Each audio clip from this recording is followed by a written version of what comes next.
데이터를 준비했습니다. 일단 도대체 지금 금리가 많이 올랐잖아요. 저 솔직히 체감해요.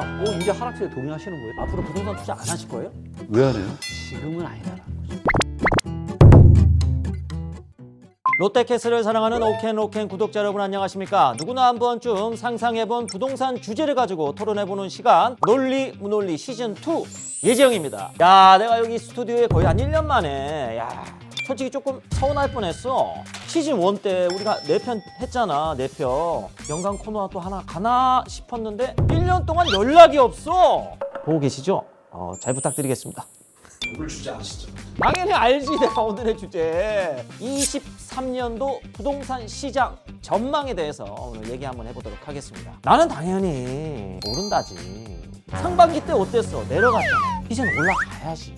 자, 그렇다면은 하락의 입장에 대해서 주장하시는 분을 한번 모셔보도록 하겠습니다. 모든 걸 데이터로만 한다. 데이터 노이즈 대표 김기원 대표님입니다. 네, 안녕하세요. 반갑습니다. 반갑습니다. 네. 대표님.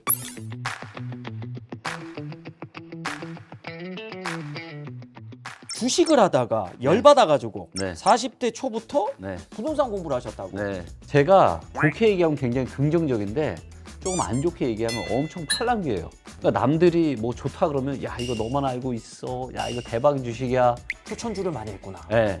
박살나고. 진짜 부자들은 전부 다 부동산인 거예요. 기승전 부동산. 3, 4년 동안 네. 강의로만 5천만 원 투자했다고. 네. 테슬라에 박았으면 한 2억 5천 됐을 텐데 뻘짓 하신 거 아니에요? 근데 부동산 투자는 그거보다 더 많이 벌었어요? 훨씬 더 많이 벌 수 있어요. 그래요? 네. 아니 이분 지금 5천만 원 투자해가지고 지금 공부했고 나 지금 5천 원짜리 한 손 먹다가 지금 촬영장에 들어왔는데 아니 이거 토론이 되겠냐고. 아니 될 수 있을 것 같아요. 될 수 있을 것 같아요? 네, 왜냐면 무논리시니까 네. 제가 오늘 부동산 빅데이터의 세계로 제가 네. 인도를 하겠습니다. 그래도 너무 무논리는 아니에요. 저도 한솥 도시락 먹으면서 네. 뉴스 봤어요. 예.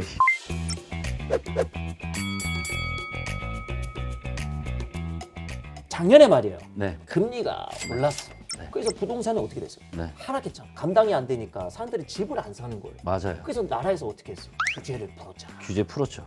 무슨 규제인 줄 알아요? 알죠? 뭡니까? 1월 3일. 공부했네. 네. 그래서 규제 풀어가지고 어떻게 됐어요? 지금 이제 조금씩 상승하고 있잖아. 맞아요. 네. 자연스럽게 올라갈 수밖에 없어요. 맞습니다. 어떻게 생각해요? 맞아요. 맞아요? 단기적으로 보면 맞아요. 네. 데이터를 한번 보죠. 자, 이게 이제 제가 만든 플라워 차트라고 하는 건데 아이고야, 이거 뭐야 벌써 이거? 지금 머리 아프세요? 매매가와 전세가의 흐름 한눈에 볼 수 있으면서 서로 다른 지역을 비교 분석해서 볼 수가 있거든요. 이거 직접 다 만든 거예요? 직접 제가 고안해서 만든 거죠. 자, 밑으로 가는 거는 전세가가 떨어지는 겁니다.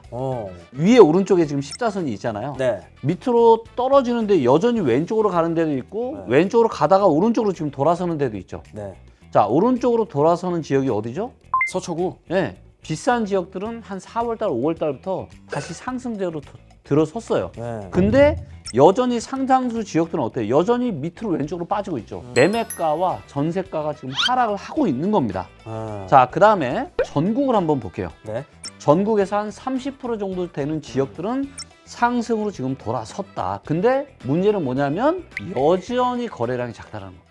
아니 근데 이게 뭐 차트가 플라워라고? 네, 플라워. 프로포즈 할 때 꽃 대신에 이거 들이대면 좋아해요 여성분이? 너무 좋아하죠. 뭘 좋아해요? 싸대기 맞지 이 사람. 아니에요. 자, 왜냐면 이 데이터를 가지고 내가 부동산 투자해서 돈 벌 수 있다. 그러면 여성분들이 좋아하겠어요? 안 좋아하겠어요? 아니, 지금 갑자기 얼음이 되셨는데 네. 좋아하겠죠?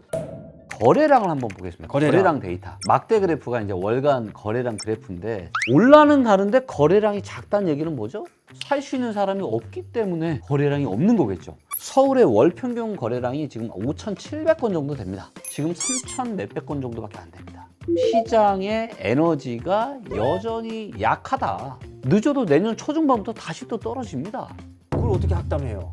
제가 확담하는 게 아니라 네. 데이터가 그럴 확률이 높다라고 이야기하는 거죠. 뭐야 이거 AI야 뭐야? 네. 이거는 개인적으로 궁금한 건데 네. 평상시에도 데이터로 얘기하세요?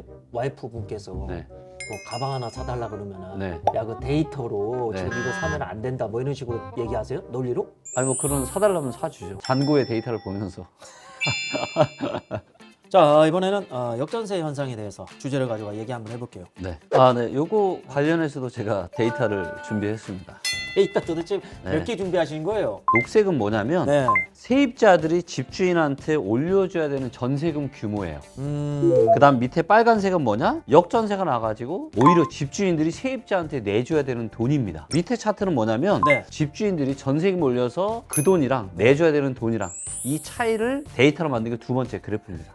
역전세 문제가 네. 작년 12월 달부터 이제 심각해지기 시작을 했습니다. 아니 얼마 전에 그 기사 보니까 네. 잠실에 네. 전세 가격이 4억이나 올랐어요. 네. 전세도 상승을 하고 있어요. 그러니까 1년 안으로 깔끔하게 해결될 맞습니다. 것이고 그렇죠. 계속 상승할 분위기인데 맞아요. 하지만 문제는 뭐냐면 네. 자, 여전히 역전세 문제가 있기 때문에 아직은 때가 아니다 라고 데이터는 지금 여전히 이야기하고 있습니다. 조금 더 기다려라. 그놈의 데이터랑 평상시에 얘기하면서 지내요? 많은 얘기를 했죠. 다음은 미국과의 기준금리 격차. 지금 금리가 많이 올랐잖아요. 저 솔직히 체감해요. 네. 저도 좀 대출이 있고 네. 기존보다 2배 내고 맞아요. 있어요. 맞습니다. 근데 이런 상황에서 누가 집을 사겠어요? 이제 하락세에 동의하시는 거예요? 반가울 게 하나 있어. 살 놈들은 다 샀어. 나 빼놓고. 사실 금리 인상 때문에 다들 지금 힘들잖아요. 미국이 7월 말에 금리를 또 올린대요. 한국이랑 미국의 기준금리 차이가 거의 2%가 되는 거예요. 네. 자, 쉽게 말씀드리면 한국은행에다가 예금을 하면은 3%밖에 이자를 안 주는데 미국은 5% 줘. 그럼 미국으로 가야죠. 그러다 보니까 기준금리 격차가 더 벌어지면은 외국의 이런 자본들이 한국을 벗어나서 미국으로 갈 수도 있겠죠. 그리고 이런 것들이 금융시장의 불안까지도 가져올 수 있겠죠. 아 잠깐만. 네. 우리가 인플레이션 현상 터지기 전에는 우리나라도 제로 금리였잖아. 근데 지금 어때요? 대출 오르니까 사람들이 대출 부담 때문에 금매물 막 내놓잖아요. 금매물 어떻게 됐어? 다 사화됐어. 아무리 공포 심리라 그래도 네. 살 놈들은 다 사. 그러면은 이게 더 이상 안 떨어지고 올라갈 수밖에 없죠. 맞아요.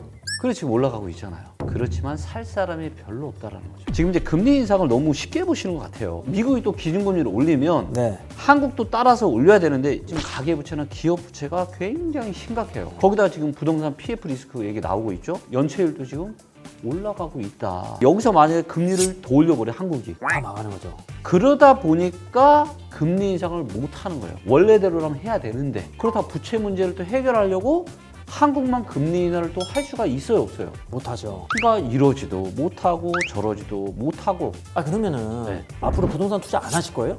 왜 안 해요? 해야죠. 거봐 할 사람은 다 한다니까 아무리 네. 이런 상황에서도. 지금은 아니다라는 거죠.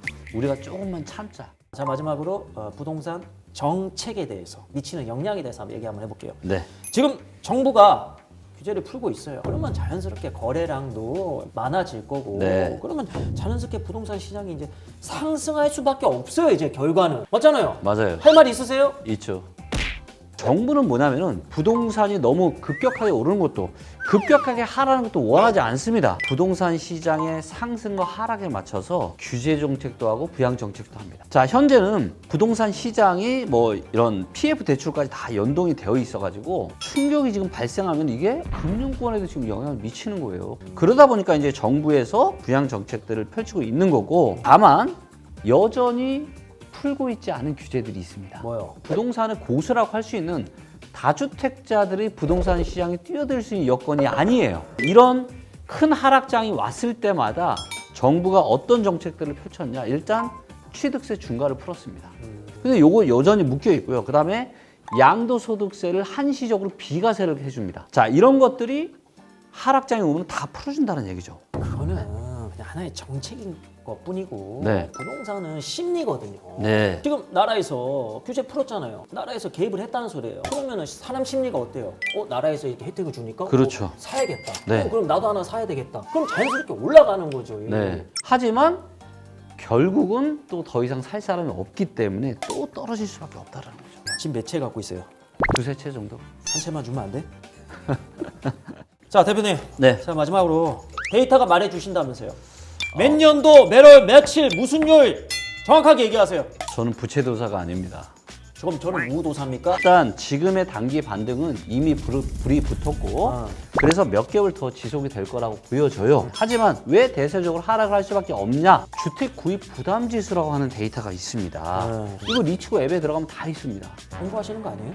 살짝 하면 안 되나요? 그래프가 녹색 그리고 밑에 있다는 얘기는 뭐냐? 부담이 없는 거예요. 위에 있다? 부담이 많은 겁니다. 지금 서울 기준으로 보면 330입니다. 서울에 집 사서 한 달에 이자가 지금 330만 원 나가는 거예요. 얘가 밑에 있을 때는 150 정도밖에 안 됩니다. 그럼 집을 언제 사야 돼? 요때 사야 되네. 이럴 때 사야지. 역사적인 평균이 245인데 지금 25% 고평가돼 있고 역사적인 저점이 2014-15년까지 떨어지려면은 50% 가까이 지금 고평가돼 있어요. 20에서 40% 정도는 부동산 가격이 떨어져야 살만한 시기가 온다라고 데이터가 이야기하고 있는 거죠.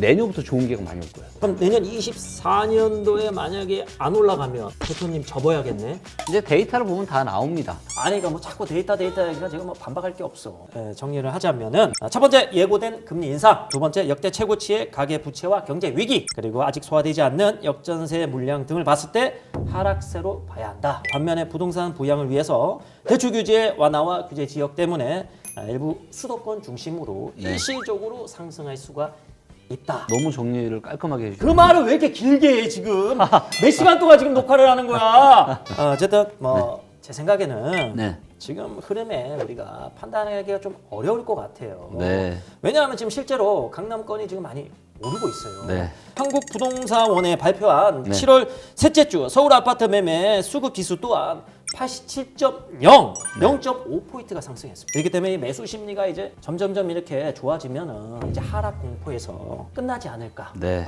그런 생각 하잖아요. 네. 그렇기 때문에 논리 무논리 시즌 2에서 네. 다음 주에는 네.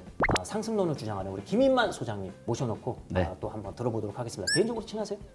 친하지는 않지만 몇 번 뵌 적이 있습니다. 자, 오늘 촬영 이렇게 해주셨는데 네. 간단하게 소감 한 말씀. 많은 분들이 아마 지금 좀 헷갈려 하실 거예요. 네. 근데 당분간은 상승은 이어진다. 네. 하지만 여전히 지금은 집을 사기 너무 부담스럽다. 그렇기 때문에 다시 꺾일 수밖에 없고, 하지만 굉장히 좋은 기회가 일부 지역부터 내년에는 펼쳐질 거다. 데이터에 근거해서 내 집 마련 하시면 너무 좋을 것 같습니다. 데이터 때문에 머리 아파서 더 이상 못할 것 같아. 자, 우리 데이터 전문 우리 김기훈 대표님 모셔놓고 열띤 토론 네. 한번 해봤는데요. 여러분들의 생각은 댓글로 많이 남겨주시면 감사드리도록 하겠습니다. 지금까지 논리 무논리 시즌 2 예정이었습니다.